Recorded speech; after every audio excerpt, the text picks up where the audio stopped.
তার মানে বোঝা গেল আমাদের মধ্যে বাপ ছেলের সম্পর্ক হবে কিসের ভিত্তিতে? শুধুই মাত্র ইসলামের ভিত্তিতে। আল্লাহ কোরআনের আরেক জায়গায় বলেন, ইয়া আইয়ুহাল্লাযীনা আমানু লা তাত্তাখিযু আবাআকুম ওয়া ইখওয়ানাকুম আউলিয়া ইন ইসতাহাব্বুল কুফরা আলাল ঈমান। তোমাদের বাবা, পিতা, ভাই এদেরকে নিজেদের অভিভাবক হিসেবে গ্রহণ করো না যদি তারা কুফুরকে ঈমানের উপরে প্রাধান্য দেয়। সম্পর্কে আমার বাবা, সম্পর্কে আমার ভাই, কিন্তু তাকে আমি অভিভাবক অথবা বন্ধু হিসাবে গ্রহণ করব না যদি সে কুফুরকে ঈমানের উপরে প্রাধান্য দেয়। আজকে সমাজে অজুভঙ্গের কারণ সবাই জানে, একদম ছোট্ট মুক্তব থেকেই শেখানো হয় অজুভঙ্গের কারণ কয়টি, নামাজ ভঙ্গের কারণ কয়টি, সবাই জানে। কিন্তু যদি ঈমান না থাকে অজু হবে, ঈমান না থাকলে নামাজ হবে। কয়টা মিম্বর থেকে ঈমান ভাঙ্গার কারণগুলো আলোচনা হয়।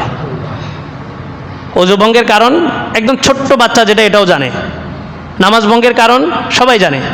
কিন্তু এই সব কিছুর মূল বেসিক যেটা বেস, যেটার উপরে পুরো ইসলামটা দাঁড়ানো, ঈমান, এই ঈমান ভঙ্গের কারণ আমরা কয়জনে জানি? না জানার কারণ কি? সাহাবীদের ইতিহাসে দেখা যায় ওনারা একটা সময় বর্বরতার যুগে ছিলেন, বর্বরতার যুগে বসবাস করছেন, কৃষ্টি কালচার সব কিছু বিধর্মীদের ছিল। যেই দিন মুসলমান হয়ে গেছেন ওই দিন থেকে সব বাদ। যেই দিন ইসলাম ধর্ম গ্রহণ করছেন সেই দিন তাকে একের পর এক আবু জাহেল, উতবা, সাইবা, উমাইয়া একের পর এক মারতে মারতে ক্লান্ত হয়ে গেছে। তারপরেও বেলালের মুখ দিয়ে কি বের হয়েছে? আহাদ, আহাদ শব্দ বের হয়েছে। তাহলে ওনাদের ইসলামের আগের জামানা আর পরের জামানা দুইটার মধ্যে কি করা যায়? ডিফারেন্ট আছে, পার্থক্য আছে। কিন্তু এই সমাজের 90-92% আমরা মুসলমান দাবি করি। একজন আমরা বলতে পারবো, আমি নিজের কথাই বলতেছি, যে আমরা একজন দাঁড়ায় বলবো যে হুজুর আমি অমুক দিন অমুক হুজুরের হাতে ইসলাম ধর্ম গ্রহণ করছি। কেউ আছে? আপনি কি মুসলমান? কিভাবে? কয় যে আমার বাবা মুসলমান ছিল। আপনি কি মুসলমান? কিভাবে? কয় যে আমার মুসলমানই করানো হয়েছে, নাম দিছে মুসলমানি, অথচ এটা একটা ব্যঙ্গ করা, এটার নাম হচ্ছে খতনা। পুরুষাঙ্গ যেটা কাটা হয় এটার নাম কি? খতনা, এটার নাম দিছে মুসলমানি। তো এটা তো এখন কাফের মুশরিকরাও করতেছে, তো তারাও কি মুসলমান? মুসলমান ঘরে জন্ম নিয়েই মুসলমান হওয়া যায় না। ইসলামের নির্দিষ্ট একটা ক্যাটাগরিতে আপনার প্রতিজ্ঞাবদ্ধ হতে হবে যে আমি মুসলমান হইছি মানে আমার উপরে 5 ওয়াক্ত নামাজ ফরজ। আমি মুসলমান, আমার জন্য 3 বেলা খাবার যেমন গ্রহণ করতে হয়, 5 ওয়াক্ত নামাজ এমন আমার জন্য কি করতে হবে? পড়তে হবে। আমি মুসলমান মানেই হচ্ছে আমার ঠিকানা মসজিদ। আমি মুসলমান মানেই হচ্ছে আমার বিধর্মীদের সাথে কোনো সম্পর্ক থাকতে পারবে না। আল্লাহ বলেন, লা ইকরাহা ফিদ্দীনি ক্বাদ তাবায়্যানার রুশদু মিনাল গাই।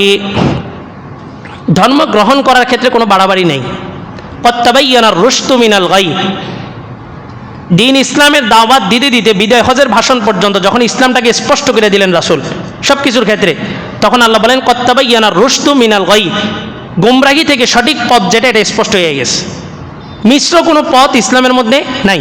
হয় ইসলাম না হয় কুফুর। ইসলাম আর কুফুরের মাঝখানে কিচ্ছু নাই। হ্যাঁ, ইসলাম আর কুফুরের মাঝখানে একটা শ্রেণী আছে, ওটার নাম হচ্ছে মুনাফিক। ওটার নাম কি? মুনাফিক। আল্লাহ বলেন, ইন্নাল মুনাফিকিনা ফিদ দারকিল আসফালি মিনান নার। জাহান্নামের একদম সবচেয়ে নিচের যেই জায়গাটাতে তাপ বেশি, এই মুনাফিকের ঠিকানা হবে ওই জায়গাটাতে। মুযাবযাবিনা বাইনা যালিকা লা ইলাহা উলাই ওয়া লা ইলাহা উলা। তারা দুদুল্যতার মধ্যে থাকে, এদিক যাব না ওইদিক যাব, ওদিক যাব না এদিক যাব, এদিকেও দরকার ওদিকেও দরকার, মসজিদও লাগবে মন্দিরও লাগবে। এদেরকে শরীয়তের ভাষায় কি বলে? মুনাফিক বলা হয়। দ্বিমুখী, মুদ্রার এপিঠ ওপিঠ।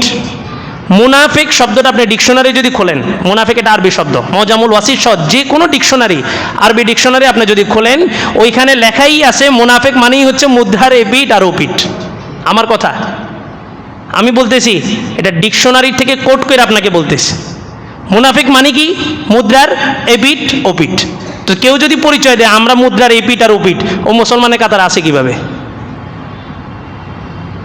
আল্লাহ বলেন, ফামান ইয়াকফুর বিত্তাগুতি ওয়া ইউমিন বিল্লাহ ফাকাদ ইসতামসাকা বিল উরওয়াতিল উসকা লা ইনফিসামা লাহা ওয়াল্লাহু সামিউন আলিম।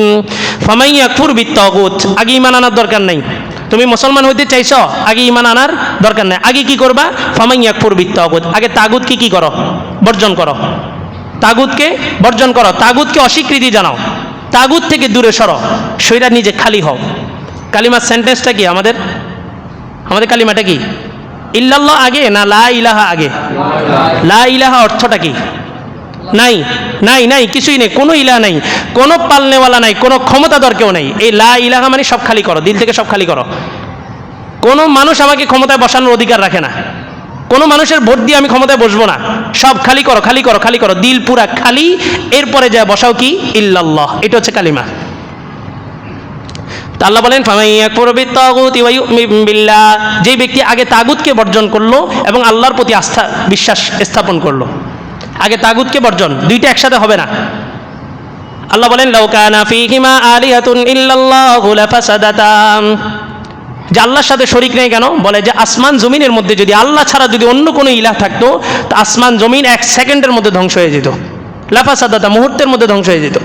একজন বলতো আমি বৃষ্টি দিব, আরেকজন বলতো আমি বৃষ্টি দিব না, 1 সেকেন্ডের মধ্যে পুরো পৃথিবী তছনছ হয়ে যেত।